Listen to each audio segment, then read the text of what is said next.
Hey everyone, and welcome to the RDG Sports Channel with your boy RDG. We are in the building. Hey, thank you to the people that recently subscribed to my channel. I'm nothing without you guys. All you got to do is hit that subscribe, notification, like, and share button. That'll do me great honors. I appreciate that. Let's get right into it though. We traveled all the way to Detroit. You know what I'm saying? Although the preseason continues, we came up short today. But there were some positives that came out of today's game. Now I'm gonna be reading from some of my notes, so you may see my eyes go back and forth, stuff like that. But I wrote down a lot of things that probably intrigue you guys, and you probably already know, and you probably did the same thing I'm doing in your head. But I took the chance the decency to write it down. Let's try to go through it. Let's talk about this defense though, man. This defense was the big story today. They held Detroit to a low amount of yards. Detroit didn't go buck wild. They had some guys that was it was pitch and catch out there for a few minutes after the starters left. But for the most part, it was nothing. It was no big plays allowed. Only that one play, that was the Joshua Dobbs. Unfortunately, he got loose. The defense have been the biggest takeaway from this game, though. The starters only played a limited number of snaps, but they came out fast and physical. Josh Dobbs only completed one pass during the Lions' first two series. Watched the pressure continued even after the starters left. Some of the things I wrote down, that's what I pointed out. I saw that we still kept the pressure alive. You know what I mean? I think for the most part, you got guys like Joshua Josephs. He had a fumble recovery for a touchdown. Quan Martin with an interception. And Meek Robinson forced the fumble. Javonte Jean-Baptiste sacking the pressure. We got the guy TJM. I'm just going to call him TJM. He showed up with some pressure. Tyler Owens made an impactful pressure play.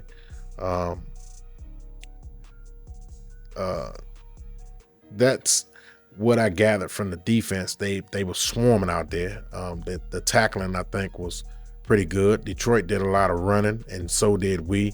We did a lot of running also. This is a passing league. This is a heavy passing league, and the fact that we're doing a lot of running in the preseason, I think the tides will turn once the regular season starts.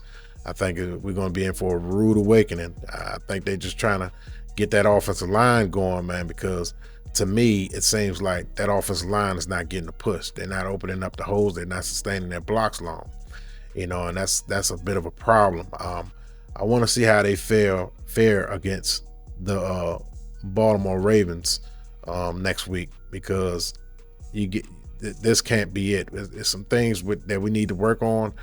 I don't know if it's the scheme, what it is, but we definitely got to fine tune those things, whatever it is, to get this running game going. Because if we don't get this running game going, then teams are just going to tee off on us. You know what I mean? We got to make them pay. You know what I'm saying? For blitzing and stuff like that, stacking all those defenders in the box. Athan Kaliakmanis, man, the biggest offensive positive, man, that I can say. I'm going to say this guy, he finished with 11 of 14, 162 yards, 0 touchdowns, 0 interceptions. He wasn't Shaq, so showed the ability to push the ball, downfield.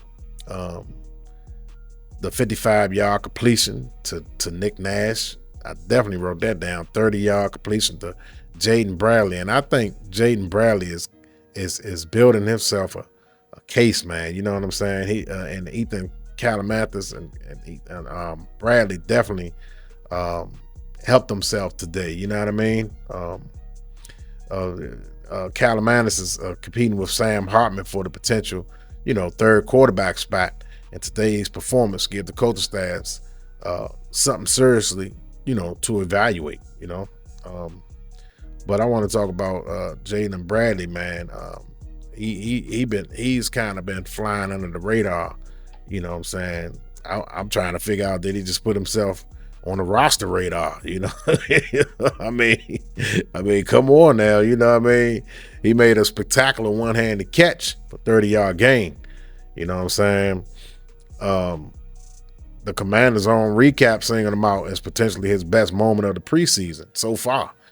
You know what I'm saying? I like Jaden Bradley a lot, man. You know what I'm saying? I don't know if he will make the team, but I'm telling you, he's building a strong case, man.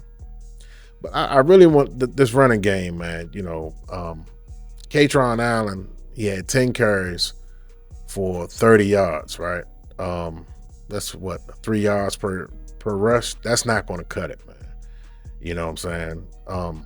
Can we establish a more consistent running game when the regular season starts? That is the question that I pose to you Commanders fans. And I need you to, you know, talk about it in the comments. What you guys think about that? You know what I'm saying? Can we establish a consistent running game when the regular season starts? Because so far in the preseason and in that Miami scrimmage, I heard that offensive line is getting handled. So we need to fix that, man. You know what I'm saying? Today's numbers, man, we finished with 13 points, 243 yards, time for possession, 27 minutes and 7 seconds, penalties 10, 79 yards, 2 forced fumbles, 5 sacks was the positives. I reiterate that, 2 forced fumbles and 5 sacks. Detroit finished with 269 total yards. So our defense kept the game within reach despite the offense struggling to generate points. And we can't afford to overlook, even in the preseason, man. That's telling, you know what I'm saying? I think the special teams did fairly well today, other than that fumble. That wasn't cool. What's the boy name? Robert Henry. Robert Henry, you know, he's fumbling.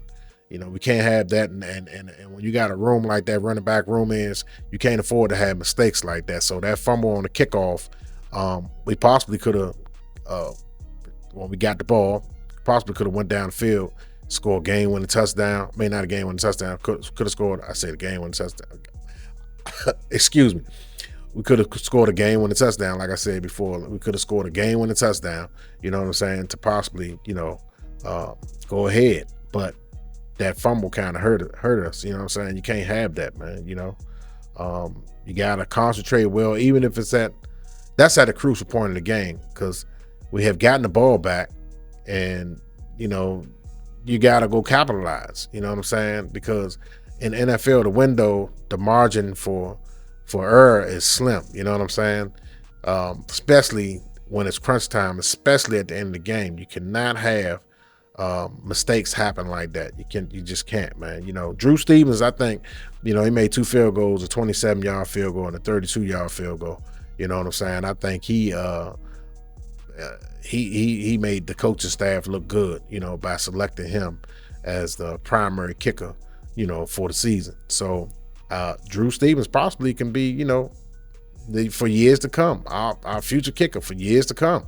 You know, that's what we need. You know, we need, other than Chip Lowmiller, we haven't had a field goal kicker. And it's funny that I said that. Other than Chip Lowmiller, we actually haven't had a field goal kicker consistently over 5 years.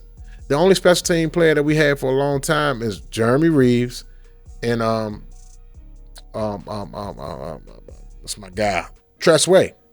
That's it. Other than those two guys, we haven't had special team standouts in years. My man Alexander, yeah, he went to Buffalo. But it's not too many guys that I remember back in our glory days, you know, Joe Gibbs was coaching the team. We had Monty Coleman, guys like Kurt Gavere. I mean, it was so many guys, Brian Mitchell, that stood out, you know, that we had that was special teams aces. You know what I'm saying? We haven't had that. You know what I'm saying? We need to get some special team guys that can build a name for themselves. You know what I mean? Because special teams is a big part of the team. And people don't realize that special teams play an important role in field position, game-winning field goals, kickoff returns, punt returns. I mean, it creates so much. Block punts, block field goals. Special teams can change a game dramatically, man. So having a good special teams, every championship team always had a good special teams. So that's something to keep in mind. What do you guys think about the defensive line today? Getting those 5 sacks and stuff like that, and clogging up the line of scrimmage. You know, the offensive line wasn't getting a great push. You know, sure, they had some runs here and there, you know, but if you're watching the game, you're realizing that Detroit wasn't having a good time running the ball as well. I know we didn't, but Detroit, it wasn't like they was chopping up 5 or 6 yards of carry against us. So I think we did a good job. You know what I'm saying? So all in all, you know what I'm saying? We didn't get the results that we wanted today, but that's preseason all about evaluating players, finding competition, and figuring out who's going to help you when the games actually count. The defense gave us plenty to be excited about. Kaliakmanis gave us something to talk about. And now we had one more preseason game against the Baltimore Ravens. Let's see what we look like, you know what I'm saying? When the games count, though. That's when I'm really, you know, honing in on that. I can't wait, you know what I'm saying?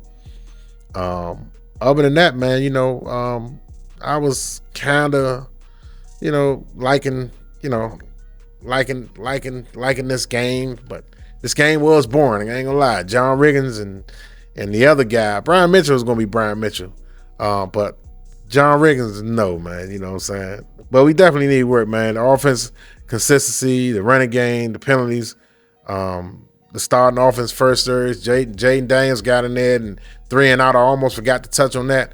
Jaden Daniels in the offense, 3 and out. That didn't look good. A sack, 0 for 1 passing. I mean, just, you know, we got to get better. You know, you got to fine tune. So hopefully next week they allow Jaden Daniels to come in and the starters to come in and play a little longer, at least the first half. You know, from what I'm saying, unless they're getting a lot done in practice, they didn't look sharp at all. You know, I know we're not game planning for Detroit or anybody else. I get it. You know what I'm saying?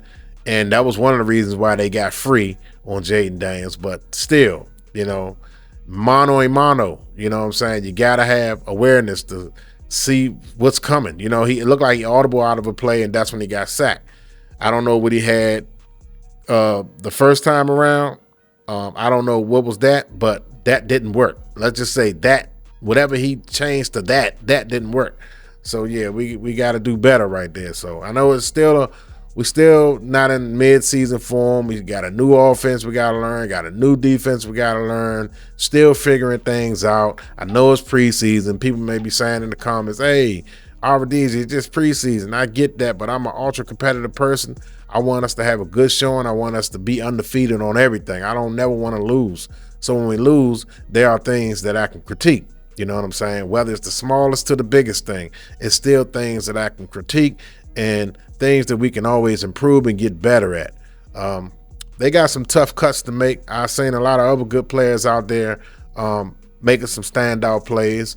You know, I like that interception by Quan Martin. I really do. Quan Martin has been looking good this preseason. I will give Quan Martin his just due, you know, because I've been hard on Quan Martin and stuff like that. But 2 interceptions speak volumes. You know what I'm saying? That means he's in the right places at the right time, and that's all you can ask for from your safety, you know, and your linebackers and your cornerbacks. Are they in the right spaces to generate turnovers? So far, back-to-back weeks, Quan Martin, the defense coordinator, has him in the right places to generate turnovers. So hats off to the defense coordinator and to Quan Martin.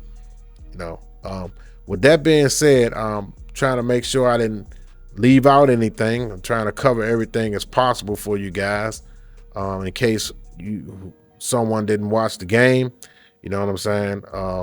I'm here to provide what I need to provide for you guys. Oh yeah, man. Look, Joshua Josephs, man. This guy, I think he's going to be a star. They touched on it in the broadcast, but I really like this guy, man. I think he got a tremendous upside and stuff like that. So keep your eyes on him, on Joshua Joseph, throughout the season and stuff like that. We may have struck gold in the 5th round with the guy Joshua Josephs, man. Oh yeah, keynotes. My man, poor Sam Hartman, man. He was trying to get to the wide receiver set on that 4th and 2 play and appeared to be visibly frustrated by slamming his helmet down on the field as they were unable to convert on 4th down. I mean, if those who watch the game, if you know, you know, he was visibly upset, man. He slammed that hammer down on that field, man. I mean, it wasn't. I'm laughing now, but it's not funny because, you know, stuff like that can't happen, man. You know, you got to be on the same page. You practice all the time, so when the game comes, you're supposed to be on point. That's why you practice. It's time to perform. You know what I'm saying? So those are the things that you got to do. I already touched on the Robert Henry situation, the fumble. You can't have that. I already touched on 5 sacks. Those are my key notes that I wrote down, ladies and gentlemen. Again, this was your boy Albert DZ Sports Channel. I appreciate you guys always watching and tuning in. I'm nothing without you guys. I'll see you later on the next video. Peace.